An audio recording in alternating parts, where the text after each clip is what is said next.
Hello and welcome. I'm Charlie, and as you can see, I'm a giant tortoise. My home is a small but unique group of islands in the Pacific, 1,000 kilometers west of South America. People find the islands fascinating, but at the same time somewhat uncanny, sometimes even unreal, due to their volcanic origin, which you would think would make them uninhabitable. But in fact, they're teeming with life. The Galapagos Islands. Despite the seemingly inhospitable living conditions, you'll find life everywhere, because we have learned to adapt to these conditions. I'd like to introduce you to some of the most interesting creatures who live on the Galapagos Islands. For instance, the Galapagos sea lion. Yes, we'll come back to you later. We don't want to disturb your snooze. This is the famous Galapagos land iguana.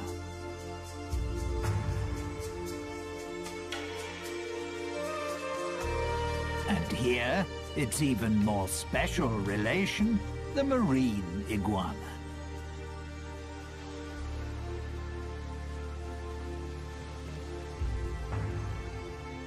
The very colourful red rock crab, and the white-tip reef sharks. But the islands don't just consist of rock and lava. Thanks to the rainy season, numerous plants thrive here, providing a habitat for other creatures. For example, the brown pelican.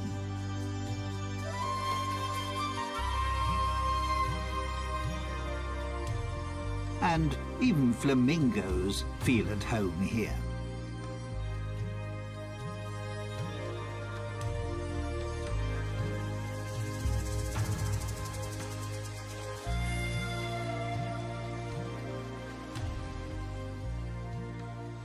The Spanish, who, incidentally, by chance, discovered the islands in 1535, named them after me. Obviously because I impressed them so much. After all, I am a fine specimen. But first, let me tell you more about the remarkable reptiles on this group of islands. Here we see a prickly pear cacti growing in crevices in the lava. They provide food for the yellow land iguana.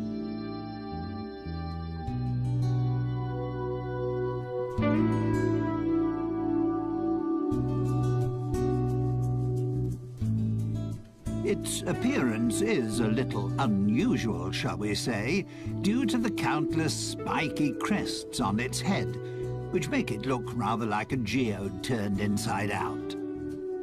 The fact that the female land iguana uses the hot volcanic sand to hatch the clutch of 3 to 12 eggs she has laid is the reason why land iguanas are mainly found on Fernandina. It's the most westerly and youngest island of the archipelago.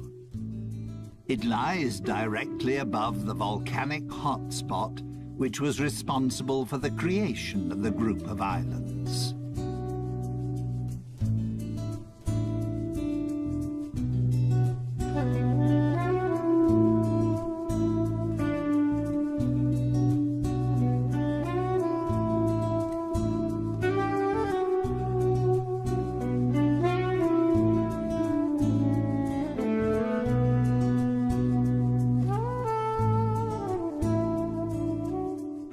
Because the 13 main islands of the archipelago have widely differing characteristics and diverse living conditions, some species have developed subspecies on the different islands. That's why, apart from the ordinary land iguana, you'll also find the Santa Fe iguana, which has an even stronger yellow coloring and a more spiky appearance. And then there's the Rosada iguana, which has a distinct pink shade.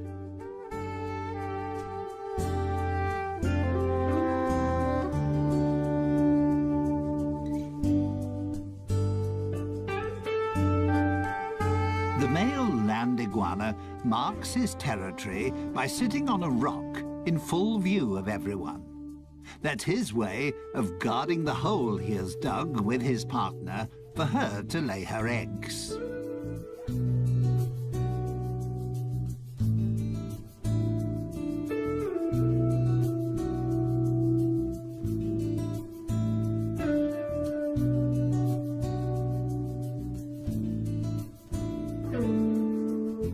This is a relation of the land iguana, the marine iguana. The marine iguana is only to be found on the Galapagos Islands and is the only extant marine iguana species. It prefers to live along the coastline because that's where it finds its food.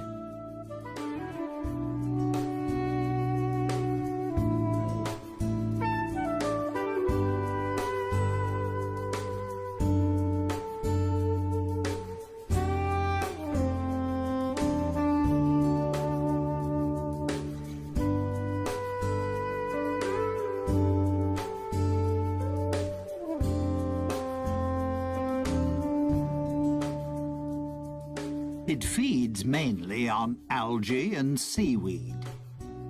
The excess salt it takes in when feeding is excreted through special salt glands in its nostrils.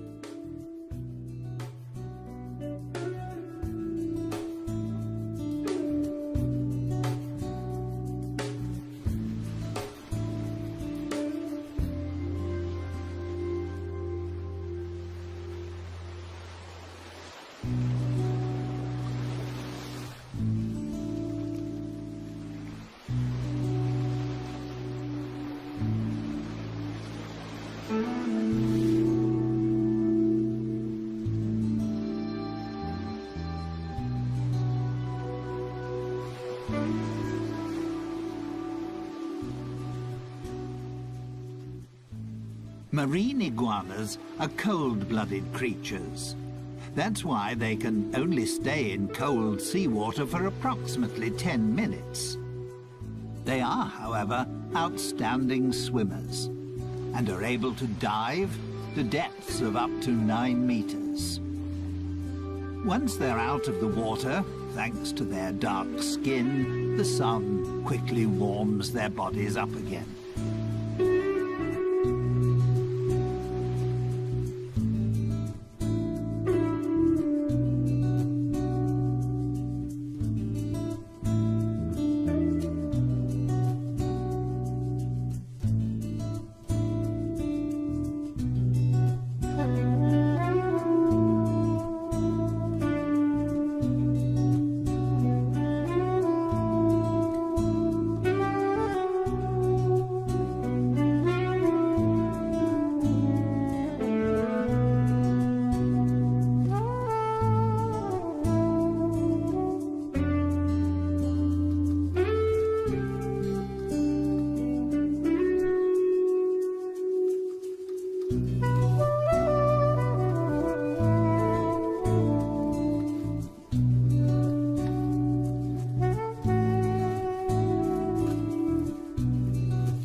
Minor scuffles amongst the marine iguanas to mark their territory are quite common. The main problem for them is the Galapagos hawk. Marine iguanas are the prey of choice when the hawk is feeding its young. And that just happens to coincide with the time when the marine iguanas retire inland to lay their eggs, making them an easy prey for the hawks.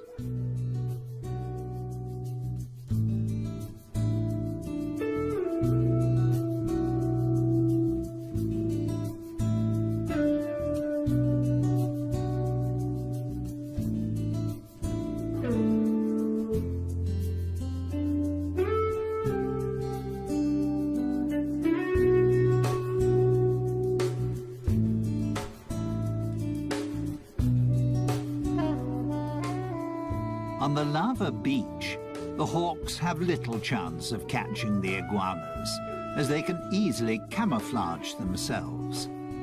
Due to their grey skin and dragon-like appearance, they're hard to distinguish amongst the rocks.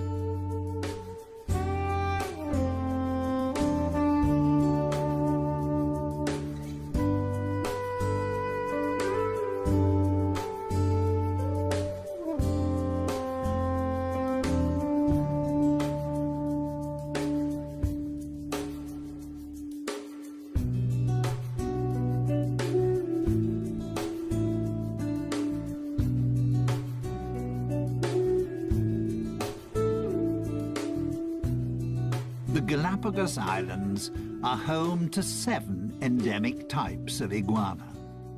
The males are larger than the females and can reach up to 30 centimeters, approximately 12 inches in length. Iguanas mainly eat flies, scorpions, and other insects. They have a symbiotic relationship with the sea lions because they free them of bothersome flies.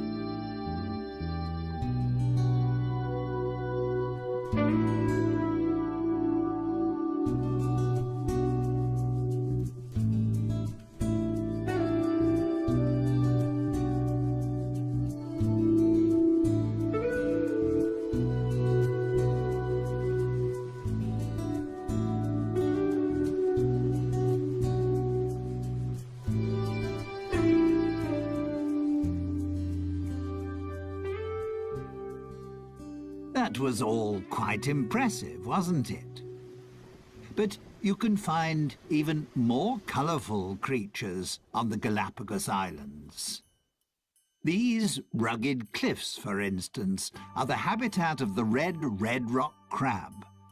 This agile and inquisitive crab prefers to be in the surf, but doesn't like splashing water.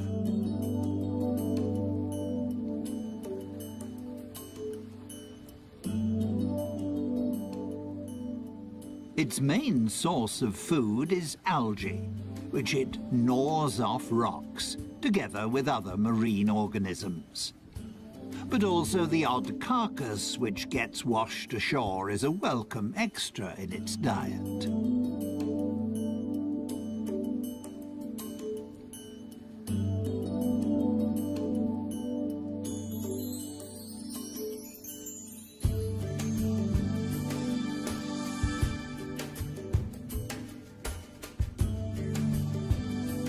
The red rock crab is extremely agile and can move in any direction extremely quickly, which means it can easily escape an attack by seabirds and conceal itself between the rocky crags.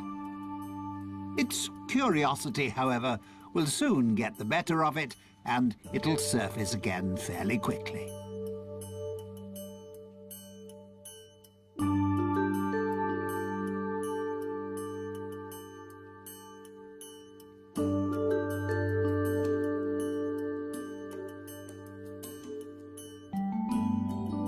Young crabs have a black colouring, while more mature crabs have a brownish or reddish colouring.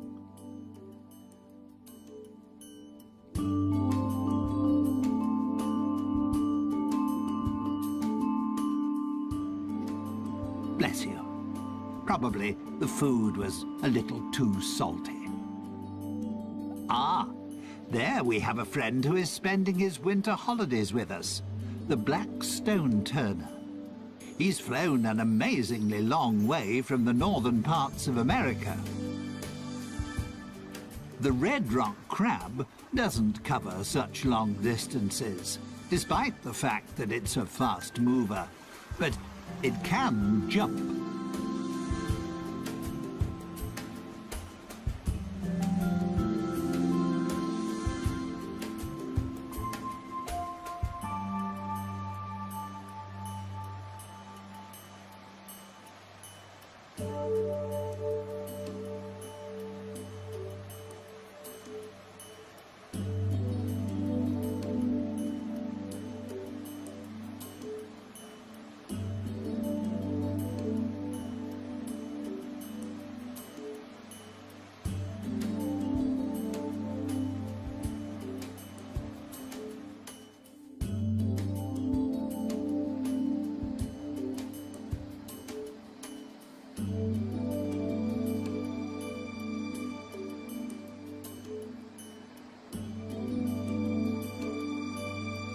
The name red rock crab doesn't mean that nature has decided that all the crabs must be this colour.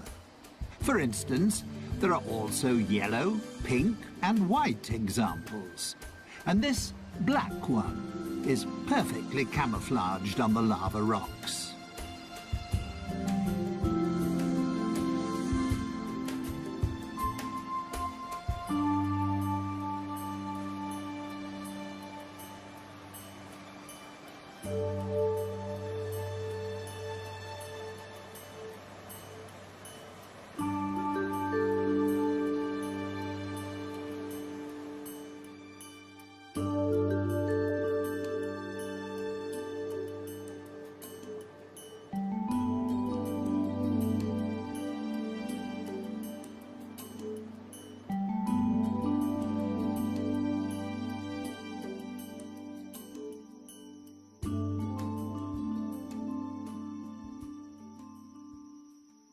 So, not everything is grey and bleak on my group of islands.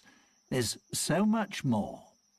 There's one sociable and playful species that adds a great deal to life on the islands, and I'd like to introduce them to you now.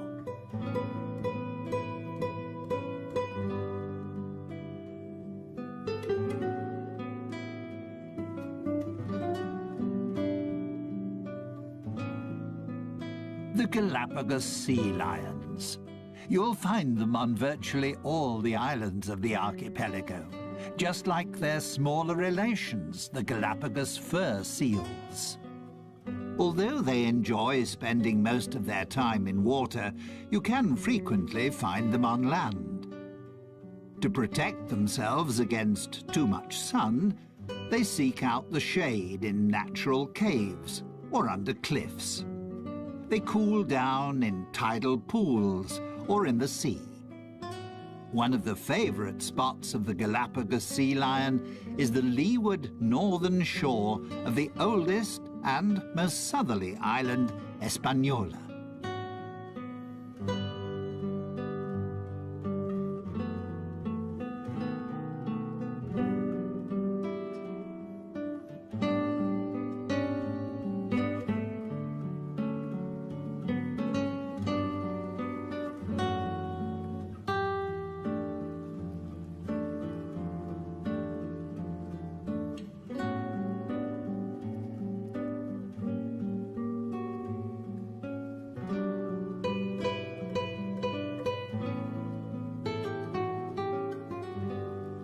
Here's a female with her pup. The relationship between the two is extremely close. Not surprising after a gestation period of 12 months. And she will continue to breastfeed it for another few months. A sea lion pup only becomes fully independent after 3 to 4 years. That's how long it takes for the females to reach sexual maturity.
Males only reach sexual maturity after 7 or 8 years, and then have to fight fiercely for their own territory.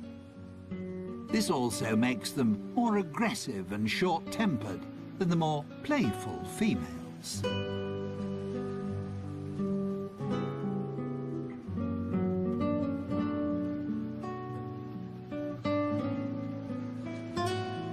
It's not surprising that male sea lions are constantly fighting for their territory and trying to find a mate, because there are far fewer of them. A male sea lion will often have as many as 30 females in his harem.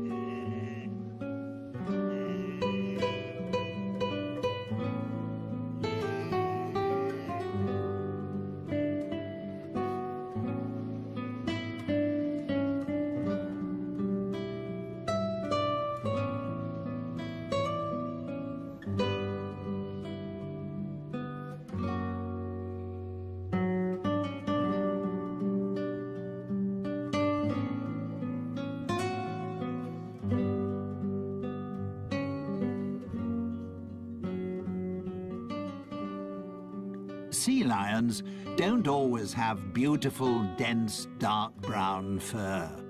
Pups only lose their baby fur after about 4 months. Initially, they also can't swim. They learn to swim, together with other pups, in calm bays. Only when they can swim properly do they follow their mothers out to sea. The young animals play with one another, while their mothers hunt for fish. They won't hunt for food on their own until they're a couple of years old.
Male sea lions can weigh up to 250 kilograms. Females, roughly 100 kilograms.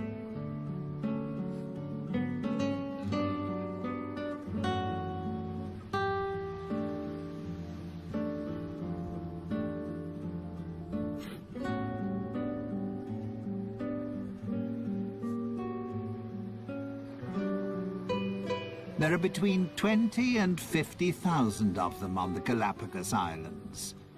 The reason for the huge difference in numbers is partly due to a weather phenomenon, El Niño. It occurs in irregular cycles and in different degrees of severity. The results, however, can occasionally be disastrous.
The arrival of El Niño signals a decrease in the cold Humboldt current, which can even cease completely.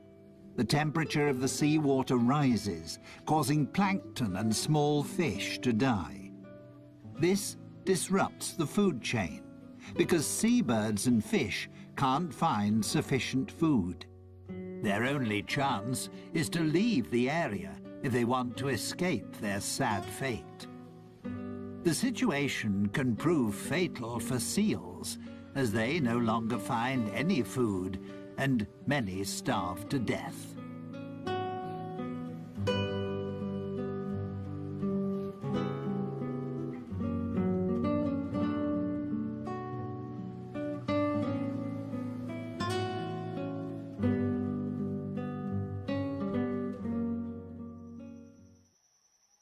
Before I introduce you to my family and a couple of other Galapagos inhabitants, let me show you the islands in a little more detail. Life on the Galapagos Islands is not always easy. During the first half of the year, there are only 3 or 4 months at the most in which any rain falls, which is why there is a constant shortage of fresh water. The arid countryside often looks desolate. Lava rock, steppe, and cacti dominate the scene.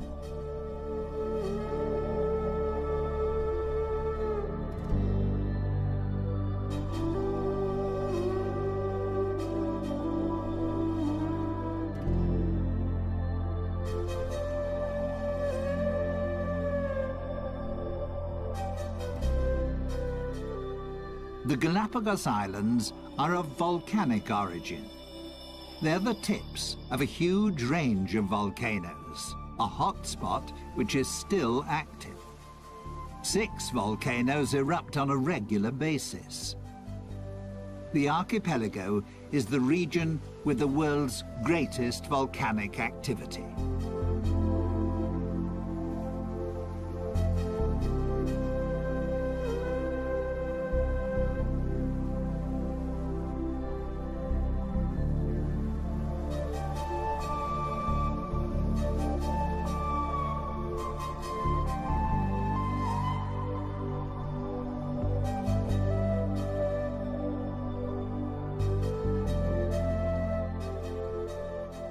And there is another special feature.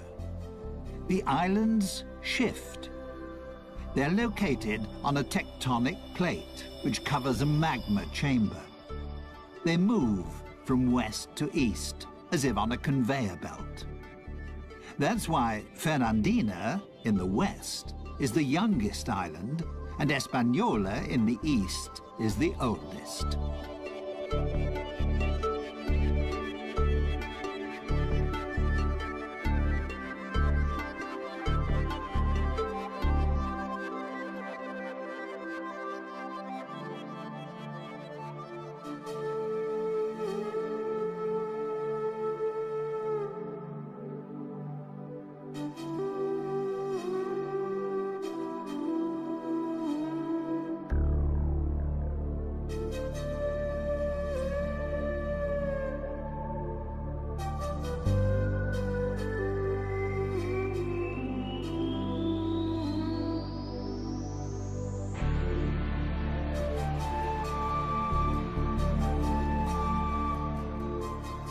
Once the rainy season starts, the islands burst into life.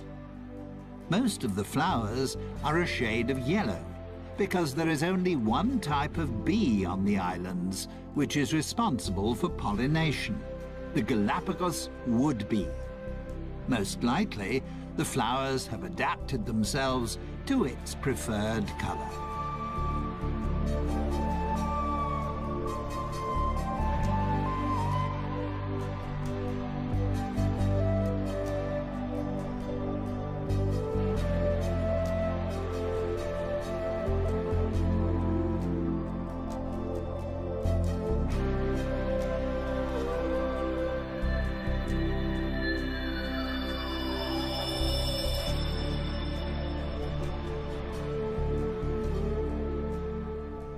These are prickly pear cacti.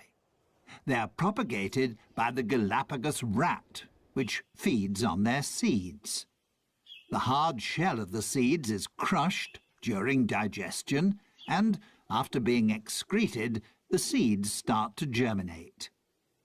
These extremely hardy plants store nutrients that provide food for other creatures. The iguanas certainly have no fear of their thorns, and also for my fellow tortoises, they provide a welcome change to grass.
Apart from the 13 main islands, there are hundreds of small islands and outcrops.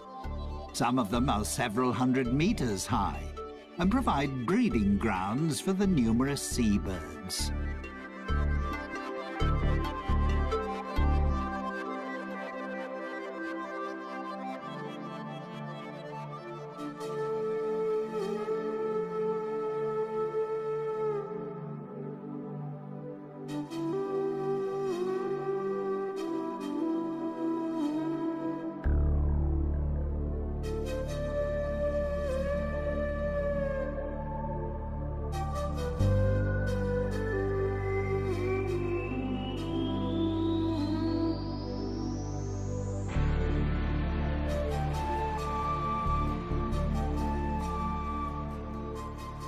The Galapagos Islands were made famous by Charles Darwin, who discovered certain aspects of life here that formed the basis for what was to become his theory of evolution. During his worldwide voyage, he visited 4 of the islands in 1835. He was fascinated by the diversity of life on the seemingly uninhabitable islands. He also found that there were tortoises on the island which had slight variations in the shape of their shells. He noted, too, that there were various types of mockingbirds on the different islands. The term adaptive radiation goes back to Darwin.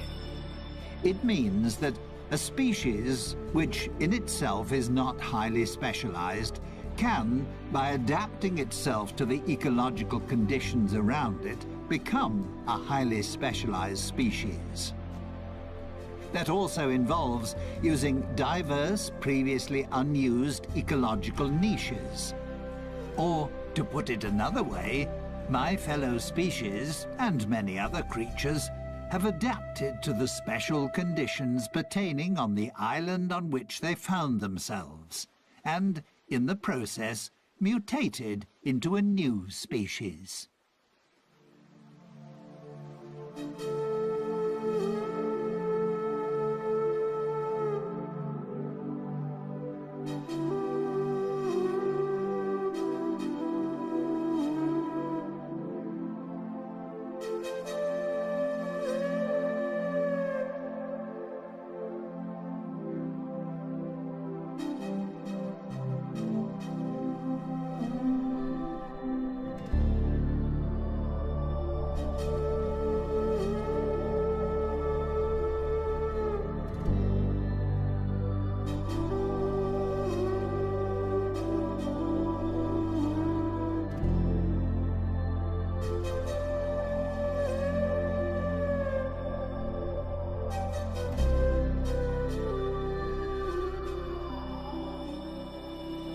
A gathering of white-tip reef sharks. They can be recognized easily by their white-tipped dorsal fin and tail. At the moment, they're resting after hunting for fish, crustacea, and cephalopods. Come night time, they'll become active again.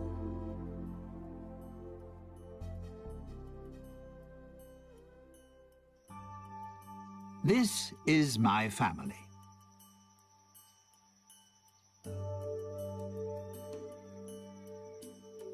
We giant tortoises are the largest of our fellow species living in the world today.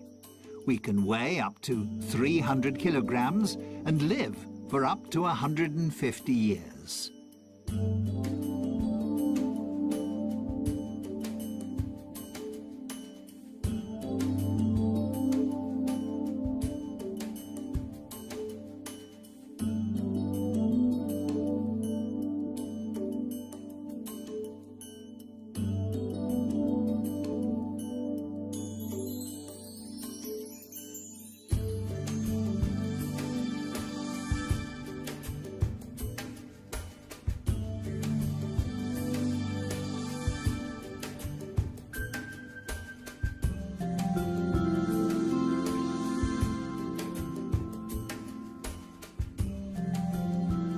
Some of my relations don't have a dome-shaped shell, but rather a more saddle-shaped one.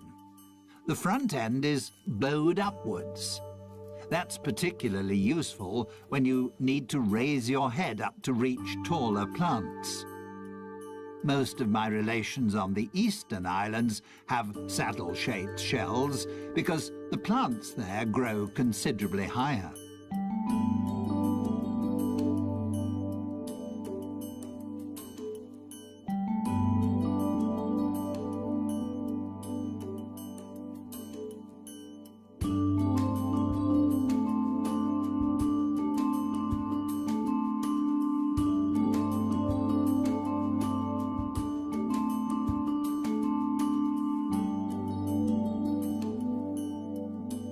Like the iguanas, we giant tortoises have concluded a pact with the small birds that live on our island.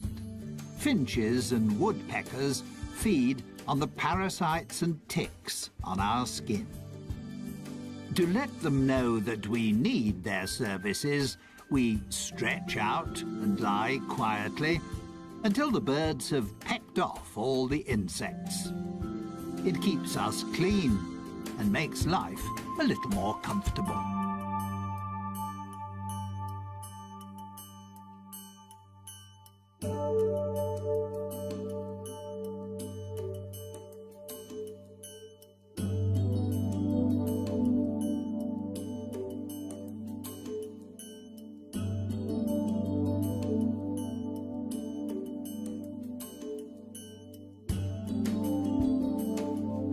Our diet consists of grass, herbs, climbing plants, and berries. If our shells allow it, and we can stretch far enough, we also enjoy the juicy fruit of the prickly pear cacti.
Incidentally, our bodies are so large because they also act as a reservoir.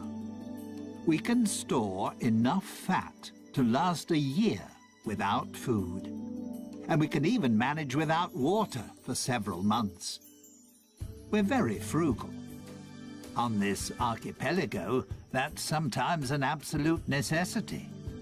With the possibility of a volcanic eruption at any time, or if El Niño returns, it's a good idea to have a little in reserve.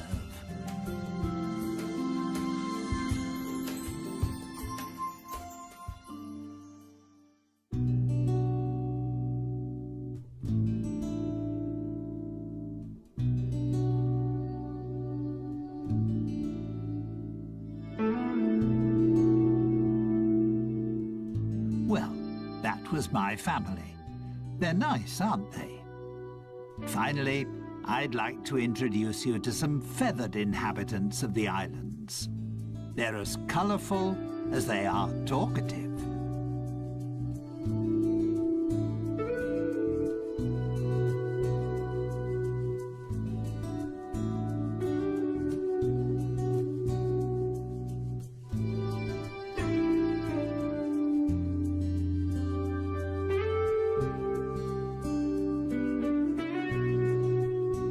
The roughly 500 flamingos which live on the Galapagos Islands are immigrants from the Caribbean.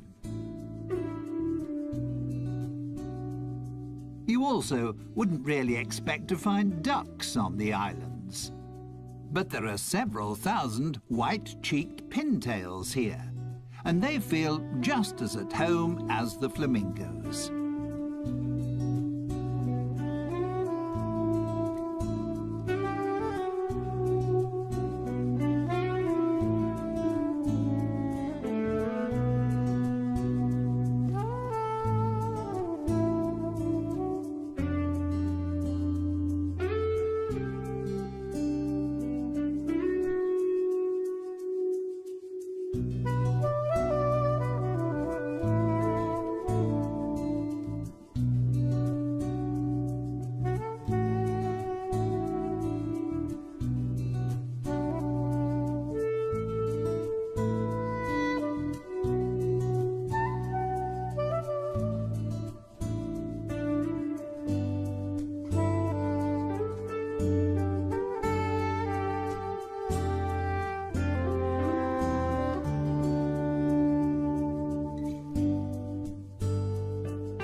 The lava heron is just one member of the heron family that has made its home here.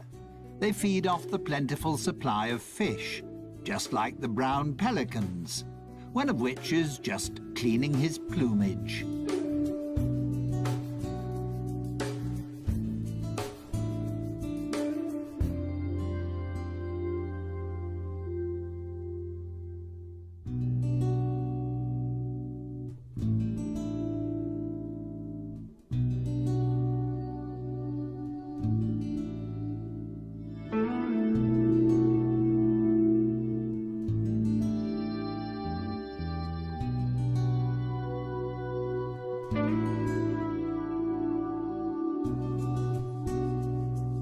The Galapagos albatross is the largest bird on the islands, with a wingspan of 2 meters.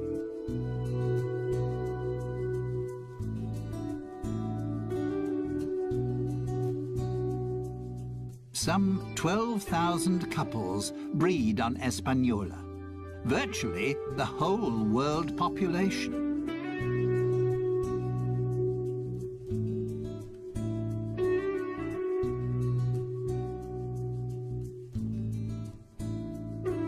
Here we have the pirates amongst the birds, a female frigate bird. Frigate birds attack other birds and try to snatch away their food. The male frigate birds are famous for their mating habits. To impress the females, they blow up their red throat pouch.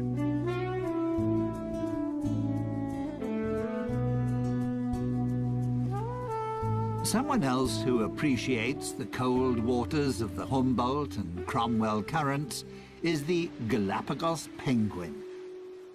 Due to various environmental influences, such as El Niño, as well as numerous natural enemies, like the sea lions and Galapagos hawk, they are now an endangered species.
Standing 1.20 meters tall, the great blue heron is one of the largest herons in North America.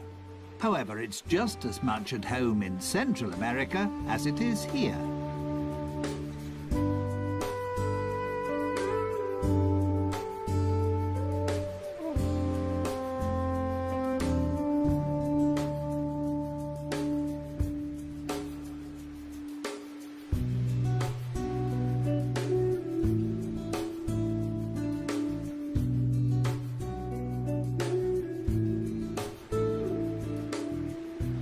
Stalking the beach, on the lookout for fishes, crabs or algae, is a dusky gull. With just 300 to 400 couples, it's one of the smallest gull species in the world and endemic to the islands.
I hope you enjoyed our little excursion around my homeland. Time for me to be getting back to my family. And time to thank you for your visit and to say goodbye.